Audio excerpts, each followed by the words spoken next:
Everyone, very very good morning. कैसे हो आप सब? हम सब तो बिल्कुल ठीक हैं और उम्मीद करती हूँ कि आप सब भी बिल्कुल अच्छे होंगे और बहुत खुश होंगे। आप सभी का आपके अपने चैनल एसके ब्लॉग्स में बहुत बहुत स्वागत है। तो फ्रेंड्स, सबसे पहले आप सभी को मेरी प्यार भरी राधे राधे। और ये देखिए, मेरी श्यामाजू तैयार हो रही है और एक दो बहनों के कई बार कमेंट्स आ चुके हैं कि श्यामाजू का जो श्रृंगार है उस पर प्रॉपर वीडियो बनाइए। तो देखिए, श्यामाजू का जो श्रृंगार है ना, इसमें कोई ज़्यादा मुश्किल नहीं है। जैसे हम अपने बाल गोपाल का श्रृंगार करते हैं, बिल्कुल सेम टू सेम हमारी श्यामाजू का श्रृंगार होता है। सेम तरीके से ही सब कुछ होता है। अब जैसे आई मेकअप है और लिप्स मेकअप है, ये तो ऑलरेडी आजकल विक्रय पर होता ही है। रही बालों का जो श्रृंगार होता है, तो बालों के जैसे चोटी मैं बना लेती हूँ और जो इनका मांग टिक्का वगैरह होता है वो मैं पहले से ही सेट करके रखती हूँ। 2 से 3 दिन में जब थोड़ा बहुत लूज हो जाता है तो दोबारा से चोटी खोल के बालों को सेट करके चोटी बना के और फिर से जो मांग टिक्का है उसमें सेट कर देती हूँ। फिर ये होता है कि सुबह सुबह फटाफट लाडली को स्नान करा के और वस्त्र वगैरह सुंदर से धारण करा के, बाल वगैरह का ही होता है सबसे मेन। बाकी तो जैसे गले के हार हैं, कुंडल हैं, कड़े हैं, वो सब सेम तरीके से होता है जैसे लाडले का होता है। तो बालों को आप पहले से सेट करके रखिए तो ताकि आपका काम सुबह सुबह जल्दी से हो जाए, क्योंकि सुबह सुबह बहुत सारे काम होते हैं। और ये देखिए, हमारे लालजू भी तैयार हो गए हैं। दोनों ने बिल्कुल सेम सेम ड्रेस पहनी है और लाडले बहुत सुंदर लग रहे हैं। अरे अभी मैं देखिए, लाला का जो थोड़ा सा श्रृंगार बाकी है, क्योंकि मैं पहले लाडली का स्नान कराती हूँ, उनको तैयार करके श्रृंगार करके उनको पहले आईना दिखाती हूँ, बाद में अपने बाल गोपाल का स्नान कराती हूँ और फिर इनका श्रृंगार, और उसके बाद मैं भोग लगाती हूँ।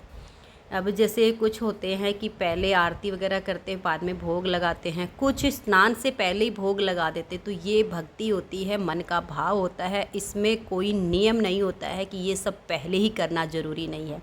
अगर नियमों में बंध के चलेंगे तो प्रेम नहीं हो सकता, फिर केवल नियम ही बन पाते हैं। तो ये देखिए, लाडली को मैंने चंदन का टीका लगा दिया है।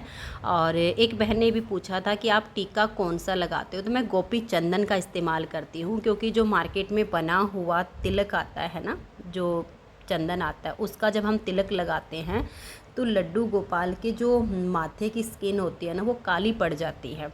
उसमें पता नहीं क्या होता है, लेकिन उससे विग्रह जो है काला पड़ना शुरू हो जाता है। तो गोपी चंदन सूखी स्टिक आती है, वो अमेज़ोन से मैंने मंगवाई थी। गुलाब जल और पानी का मिश्रण उसमें मिला के और उसका मैंने पेस्ट तैयार किया।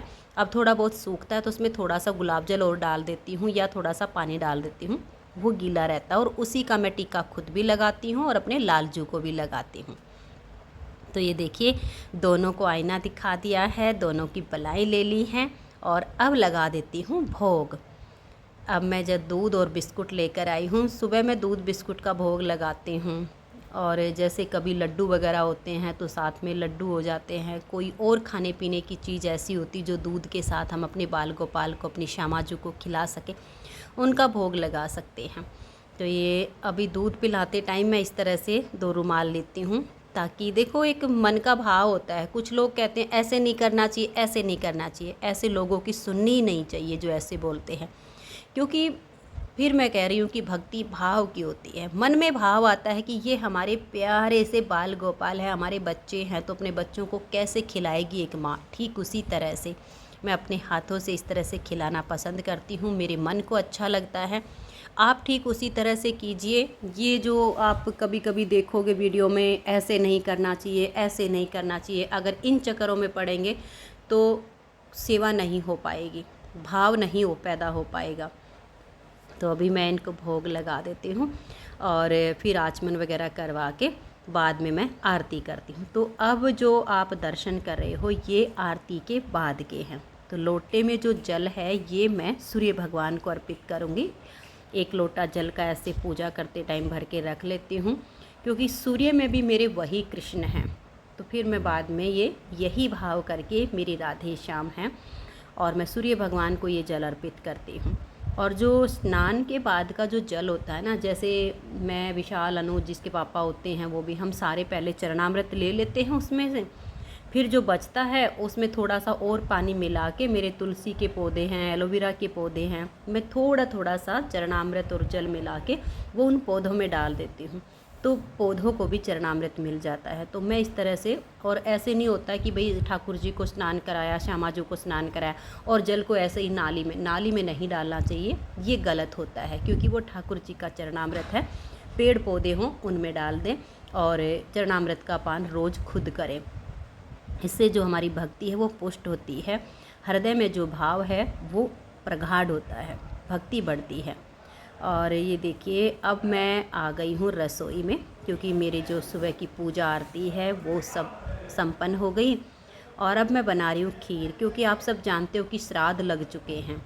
तो आजकल एक ऐसा भी चलन हो गया है कि जो लोग शहरों में रहते हैं, नई विचारधारा के बच्चे बच्चियाँ हैं, वो श्राद्ध निकालते ही नहीं हैं। उनको ऐसा लगता है कि हम ये क्यों करें, ये तो पाखंड है। पाखंड नहीं होता है। अगर हमारे पूर्वजों ने कुछ नियम कायदे कानून बनाए हैं तो हमें उनका पालन करना चाहिए, क्योंकि इससे किसी का नुकसान नहीं हो रहा है, कोई नुकसान नहीं होता है। इससे क्या होता है कि जैसे अब सुबह खीर बन गई है, पहली 2 रोटी और उनमें थोड़ी सी खीर रख के गाय माता के लिए हो गई।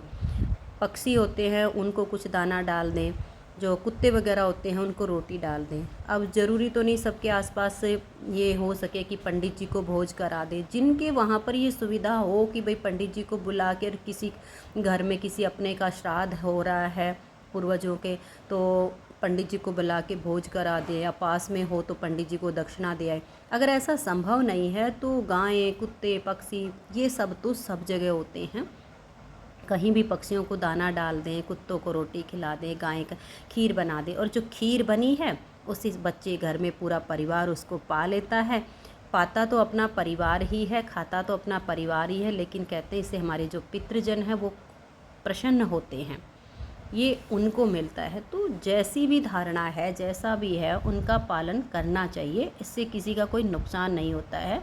और कुछ चीज़ें जो हमारे पूर्वजों ने बनाई हैं वो सोच समझ के ही बनाई हैं। बट आजकल कुछ लोग हैं ऐसे जो कह देते हैं नहीं ऐसा हम नहीं करेंगे, ऐसा करने से क्या होता है, ऐसा करने से क्या होता है।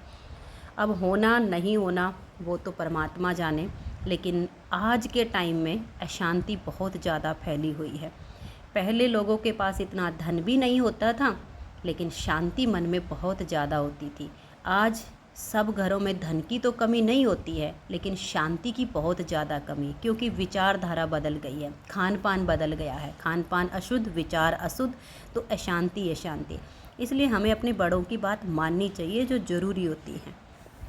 तो लो भाई, इधर मैंने खीर बना के रख दी और आलू की, मैंने उबले हुए आलू की सब्ज़ी बनाई, क्योंकि जैसे खीर या हलवा बने ना तो उसके साथ थोड़ी सी तरी वाली आलू की सब्ज़ी अच्छी लगती है। तो ये सब तैयार हो गई हैं और सासू माँ की थाली मैंने पहले लगा दी, क्योंकि बड़ी बुजुर्ग हैं भाई, उनको पहले भूख लग जाती है। पहले सासू माँ को दे आऊँगी और उसके बाद अपने ठाकुर जी की थाली लगा के आराम से ठाकुर जी को भोग लगाऊँगी।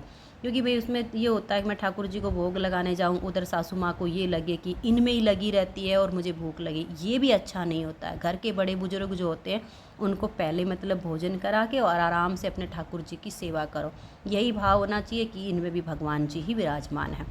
तो वही इधर सासू माँ की थाली लगा दूँगी और फिर ठाकुर जी को भोग लगा दूँगी। फिर उसके बाद ये है कि भोग लगा के, जैसे भोग की थाली विशाल के पापा जी आ जाएंगे तो बाद में उनको दे दूँगी। अगर वो टाइम पे नहीं आते तो जैसे अनुज है, विशाल है, इनको दे दूँगी, प्रसाद वो पा लेंगे। तो इस तरह से मेरा सुबह का जो है काम होता है। और आज जैसे मैंने बाल भी धोए हुए हैं ना, क्योंकि एक तो तबीयत मेरी जो है काफ़ी टाइम हो गया है ख़राब ही रहती है, कुछ ना कुछ शरीर में हुआ ही रहता है। तो कई दिनों के बाद बाल धोए थे तो मैंने बालों को सूती चुन्नी से ऐसे ही लपेट रखा है कि खाना बनाते टाइम कोई बाल वाल ना गिरे। फिर जब काम कंप्लीट हो जाएगा तब बाद में बालों में कंघी कर लूँगी। तो बहनों, आज मैंने सिर्फ मॉर्निंग का जो रूटीन है वो आप सबके साथ शेयर किया है, और बीच में 2 दिन वीडियो नहीं आ पाई थी। वो यही कारण था कि थोड़ी तबीयत ढीली रहती है, वीडियो नहीं बन पाती है।